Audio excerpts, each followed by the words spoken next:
Good morning. Good morning. Thank you so much for choosing to wake up with Bunny. I've got my coffee. I've got my water. I made my coffee early this morning thinking that I was actually going to drink a little bit of it before I joined you. I don't know what I was thinking when I thought that. So goofy. So goofy. How are you guys this morning? Welcome to Wednesday. I hope it is a wonderful one. I also hope that the internet has a lot in store for us to pick apart and learn from this morning. I think that would be lovely. So let's see what we've got here. We're going to go to my For You page. We're going to check out everything that is being offered. Oh, my. All right. This is why you chuckle. I'm not going to click on that one. Okay. God bless her. I adore Ginger. I had her on the Bunny interviews, and we had a great 2-part interview series that was so good. But she puts these kind of PSAs out so frequently. She must deal with a lot of crap. And I hate that because there are always like messages like, I will block you, or I had to block so and so. Like, I don't have to deal with that much. Let's see. What's good on the internet that we can actually pick apart? Which movie did you want the villain to win? Ooh, that's a good question.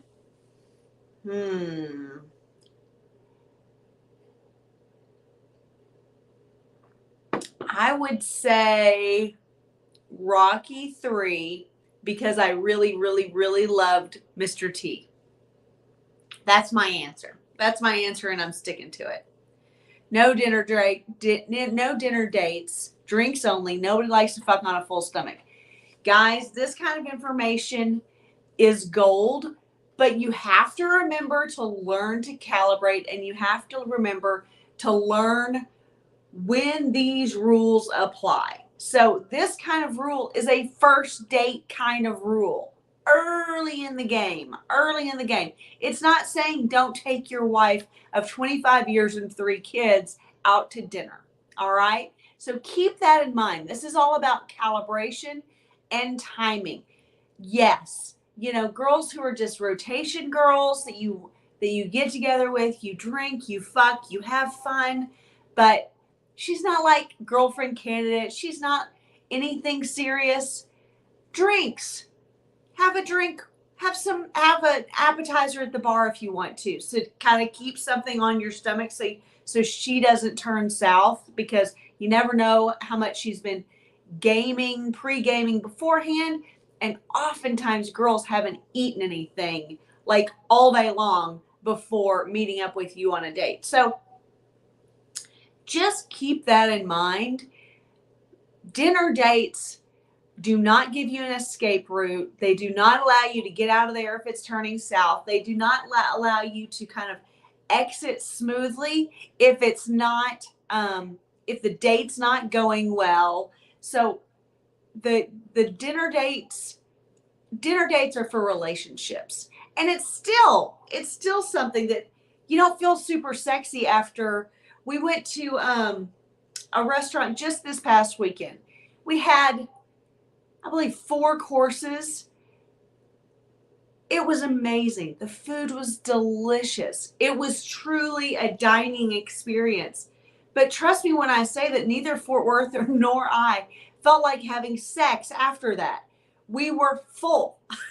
We were full to the brim, and you just don't feel sexy. You feel satisfied. It was a wonderful evening, but it is not a sexy thing to do, to then smush bodies together. She's all folded up. Her legs are back behind her head. Her stomach's like in her throat. Literally, it's just like, I'm going to vomit. I'm going to vomit. I'm going to vomit.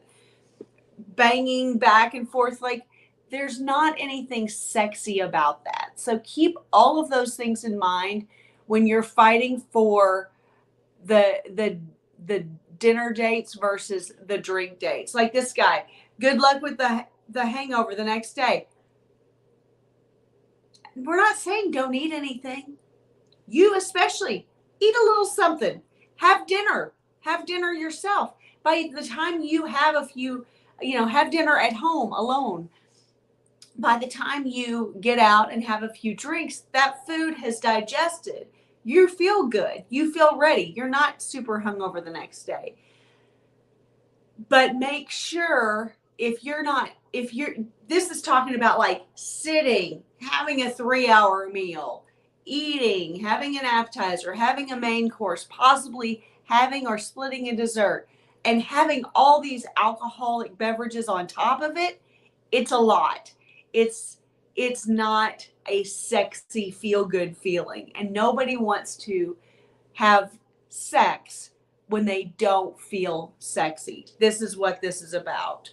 This guy doesn't know what he's talking about. This Petros guy, that is a guy who is used to having a girlfriend who, yes, you feed. Yes, you feed her. While we're transitioning, hey, Balancer, how are you? Be sure and like, subscribe, share with your friends. If you enjoy this content, I would love the thumbs up. I would love the likes. I love your comments. I love you guys jumping in and jumping in the chat. All right, let's see. Do you think Elon will go to prison? I have no idea about that. Don't let her lack of initial enthusiasm throw you. A majority of girls are quiet when you first meet. Okay. Katie Ivy, who I'm going to have on the show very soon, is talking about exactly that. So she's talking about like, give shy girls a chance. Not all girls are super outgoing and comfortable being really putting themselves out there in that in first encounter. So what you need to remember with this kind of message is not that the girls are going to be like jumping in your lap if she's interested in you. All girls are a little bit reserved on the front end of meeting someone new. Okay, 99.999% of girls are reserved in the first meeting, especially that first date. But then they start to kind of come out of their shell. There's a reason why, you might say to a girl's family, yeah, she's really quiet. And they all laugh like you have no idea what you're talking about because she's bouncing off the walls. She's like, she's all outgoing. She's all kinds of stuff. Good morning, Tony. I'm glad you tuned in this morning. If you guys don't watch Tony's surf reports, among other things, very cool. Very cool. Tony, I've never wanted to surf so bad in my life than watching your reports on what is going on with the waves, with the water. I love it. I love it. I love it. And I've always wanted to learn to surf, but now I'm getting to that age where I'm a little nervous about it. So guys, if you don't subscribe to Tony Bruno's page, I really suggest you do. I think it's a good one. Another thing with this lack of enthusiasm, watch for her indicators of interest. So if she's shy, if she's just the quiet type, if she's more introverted, she's not going to be jumping all over you in order to get your attention, but she is going to still be giving you indications that she's interested. She's still engaging, even if she's not,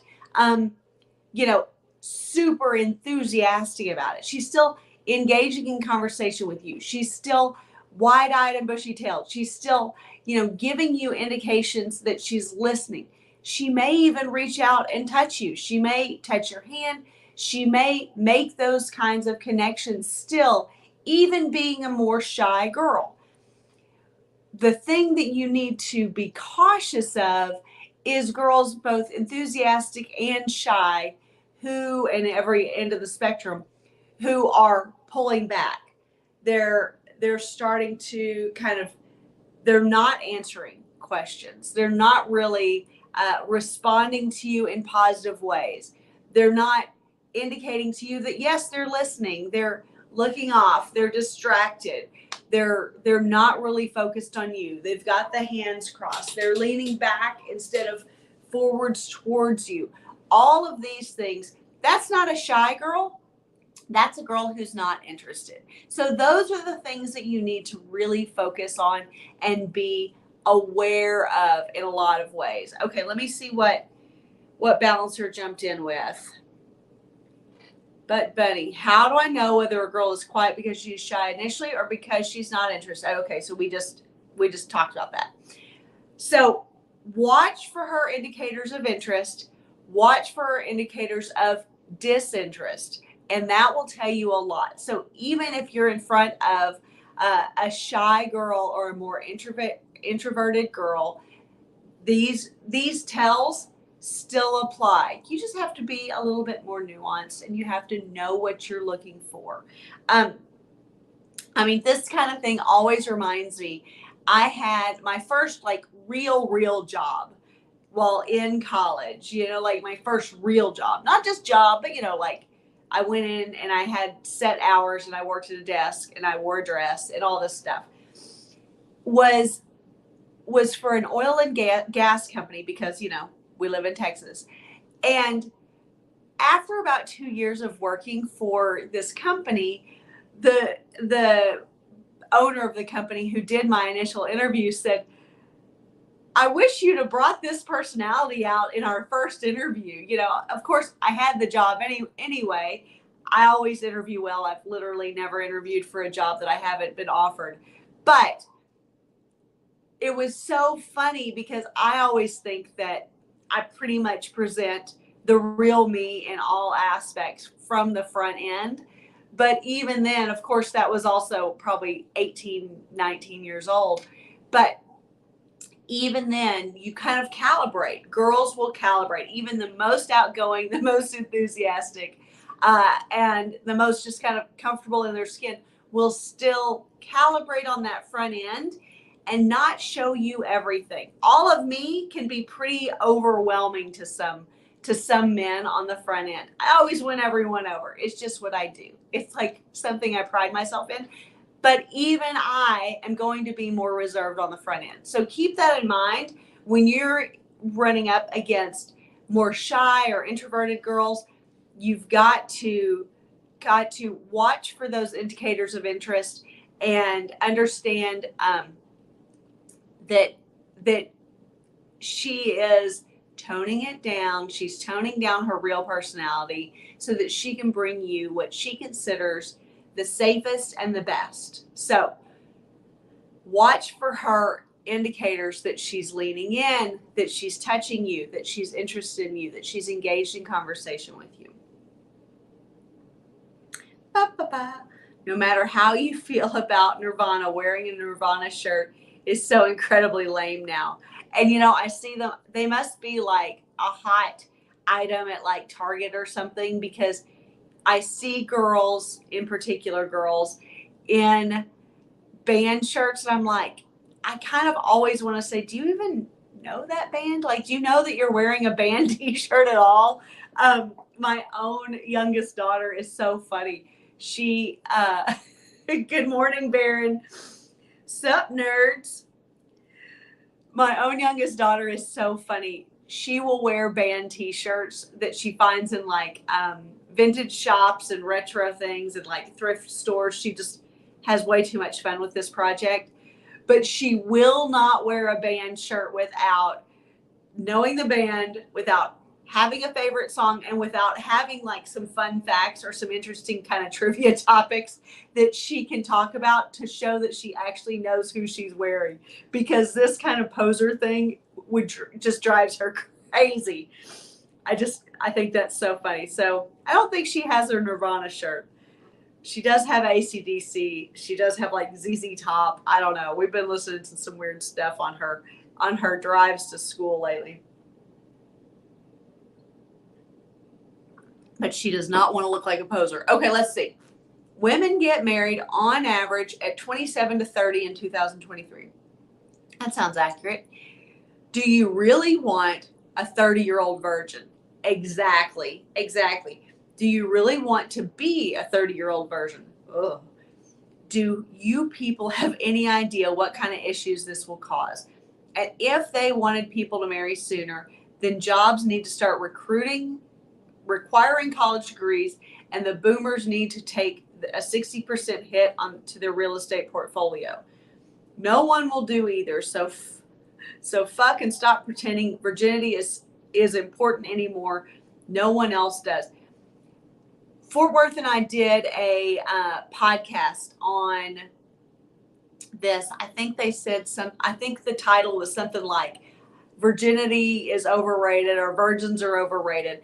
You know, the bottom line is, short of if you come from, and you probably aren't watching this, if you come from a culture where it is paramount to your cultural beliefs, your moral and religious beliefs, and everyone in your community is on that same page and everyone is moving towards that same direction of saving yourself for marriage. Oftentimes these are also arranged marriage situations, that you are truly keeping yourselves, both of you, pure for one another.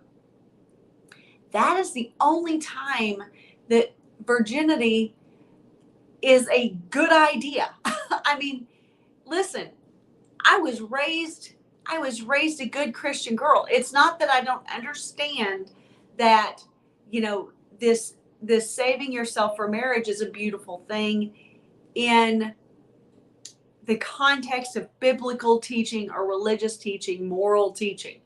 However, in the context of being experienced, of actually having some life experience, of not getting run over, of knowing what you're doing, if you can have some experience with girls before you're married, it gives you a better life experience. You are better educated on what to do with girls. You are more likely to not just marry the first girl that you kind of fall for. You have a little bit more open mind. If you have more experience with women, you can compare them better. You know better what really what works with you and what you're looking for in a mate.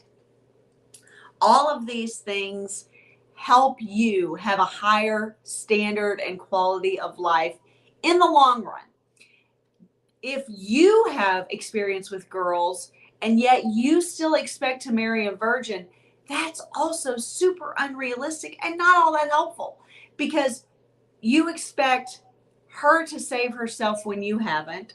She doesn't know what to do. She's not comfortable. A girl who has spent, let's say, 20 to 25, 27 years of her life being pent up, covered up, not having sex, not having sexual interaction or sexual know-how, and then on the wedding night, she's automatically supposed to feel comfortable being naked in front of a man.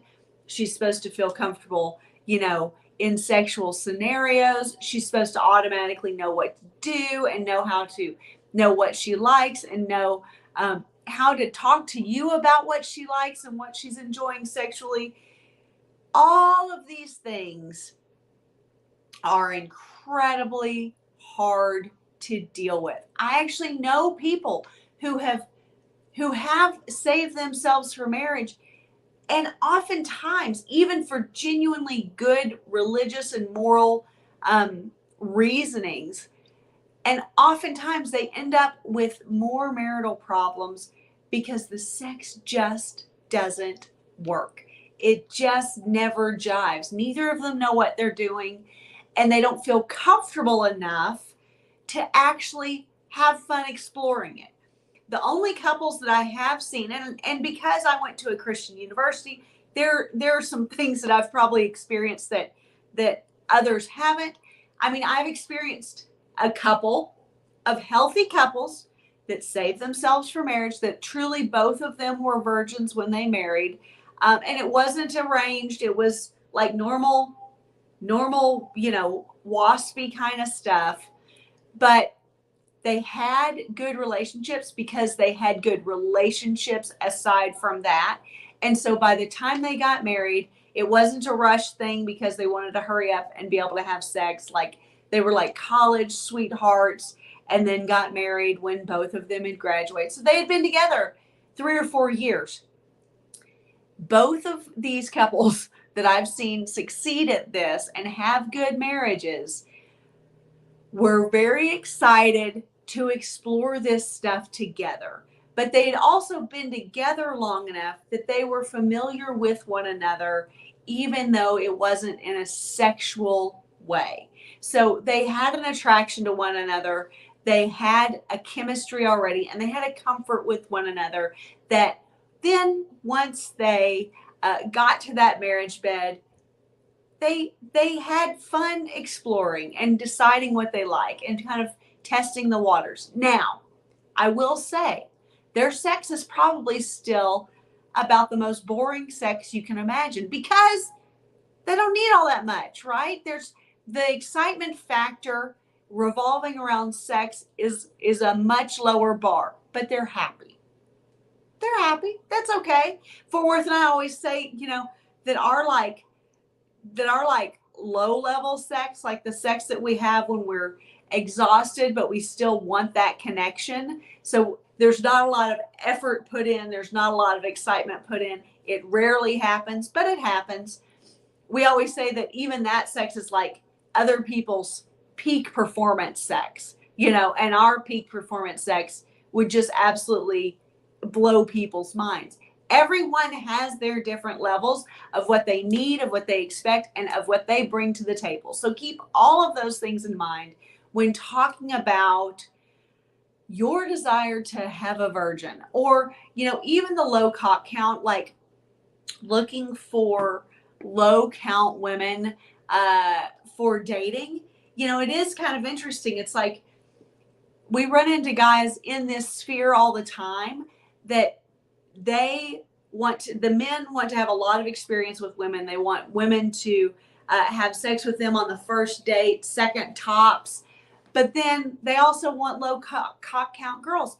Well, the low cock count girls aren't giving it up to every man who sits in front of them and who buys them a drink. So you have to find that balance of where her number hasn't jaded her, hasn't ruined her. But, you also, everyone knows their way around a little bit. Whew. That was a lot, Ryan. That was a lot.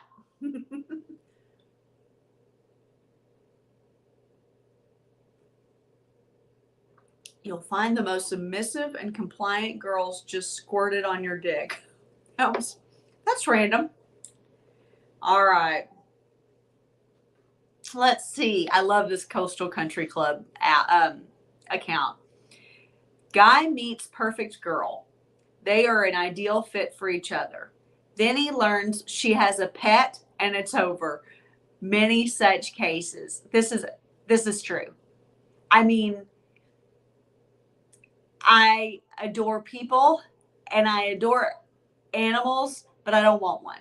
And I wouldn't be able to be there with an animal constantly, or my life revolving around an animal. We have a good friend who it feels like 15 times a day. She's like, oh, I've got to go home and walk the dog. And we're like, what? What do you mean you have to go home? You have a backyard. Just let him run. I don't know why you have to go walk the dog also. Anyway, there are things about pet ownership that are truly deal breakers for a lot of people. A lot of people. I don't like the smell. I don't like the dander. I don't like itching. There are so many things about animal ownership that I am not particularly fond of. I prefer just to have lots of kids and a big family and just enjoy the humans. But that's me. Everyone go to the gym. That's not a suggestion. I'm going to the gym right after this. That's why I have my cute little shirt on. All right. Woo, weed eating on the side of a hill. That looks terrifying. All right. Oh my gosh. You know, I really do feel sorry for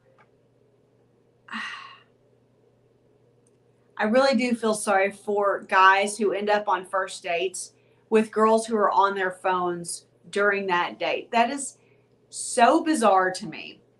And so just, I mean, who taught these girls and these guys? I see guys doing it as much as women.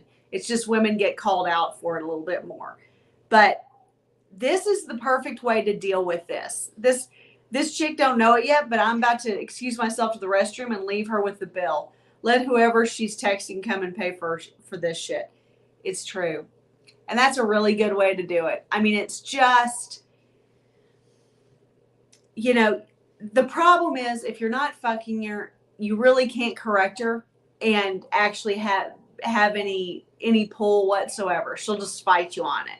You know, you can say something, you know, you can make jokes about it, you know, hey, my eyes are up here, you know, something along those lines. Or are you texting me? That's what I always say whenever someone has grabbed a phone to check something or whatever. I'm like, hey, are you texting me? I'm not getting your message. You know, things like that, just to kind of point out that we are doing something and you are being rude. But truly, some of you guys are ending up on dates and stuck in scenarios just like this. And that's when you just have to excuse yourself. You know, you can tell the bartender or wait staff that you'll pay for yours.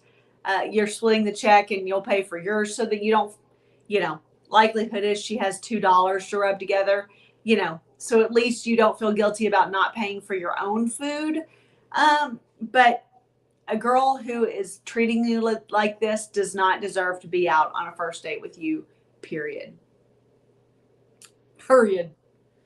It's really, the phone addiction is truly a bizarre thing. But girls and guys do it even in long-term relationships. You can always look around a restaurant and see entire tables where everyone at the table is essentially looking at their phones. It's really remarkably sad. Kids who watch Looney Tunes turn into better adults. God, that's funny.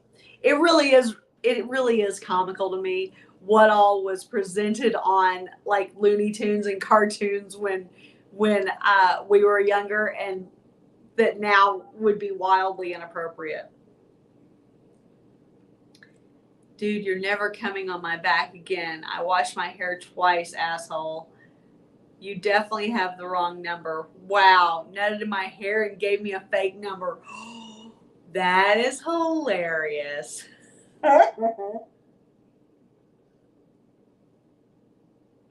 Okay, let's go back to this. I only use my phone to check the time whenever I'm out for lunch. I'd rather look around. Okay, excellent.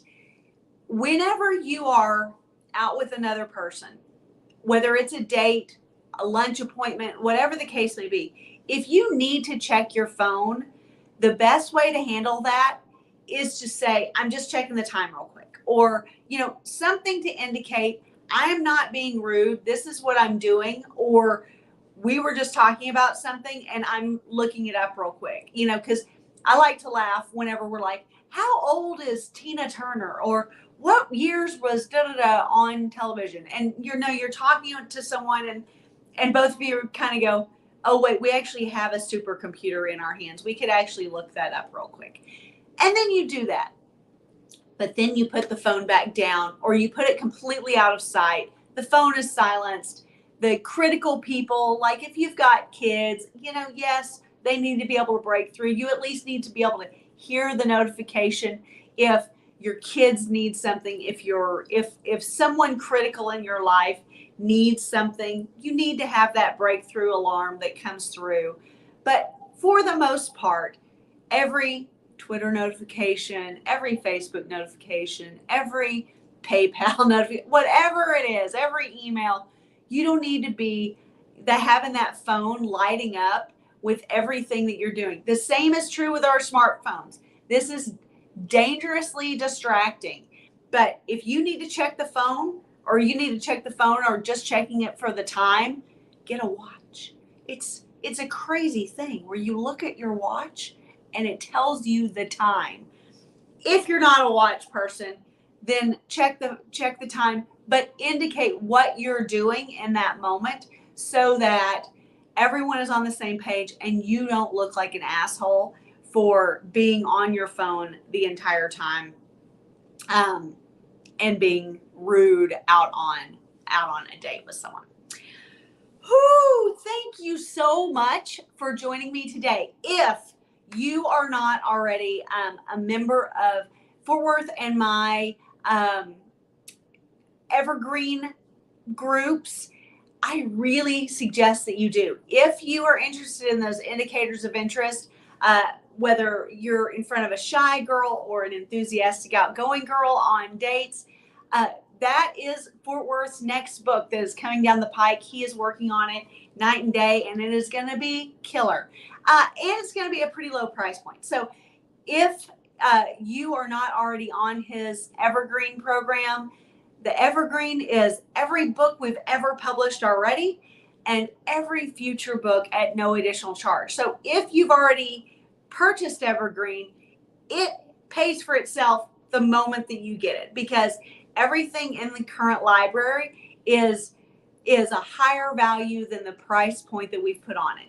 And then every single time that we sell a new book or booklet, every time we publish a new book, that is automatically sent to you on that Evergreen program. So if you go to fortworthplayboy.gumroad.com/evergreen or myplayboysbunny.gumroad.com, both of these have Evergreen scenarios, and you can instantly download our complete library. If you already own roughly half of what we've already put out, but still want to jump on that Evergreen, I in particular know that I have sent out email after email giving you a discount code to mine. So if you have spent a certain amount with me, then which is essentially half the value of that Evergreen product, you have received a discount code so that you can go on and jump on Evergreen without having that full price. So please do so if you haven't already. It is worth every penny, and we've gotten so much great feedback about how incredibly valuable those Evergreen packages are already. So thank you guys so much. I want you to go lift heavy weights, have some hot sex, and go accomplish something. Be productive and win your day. Thank you so much for joining me.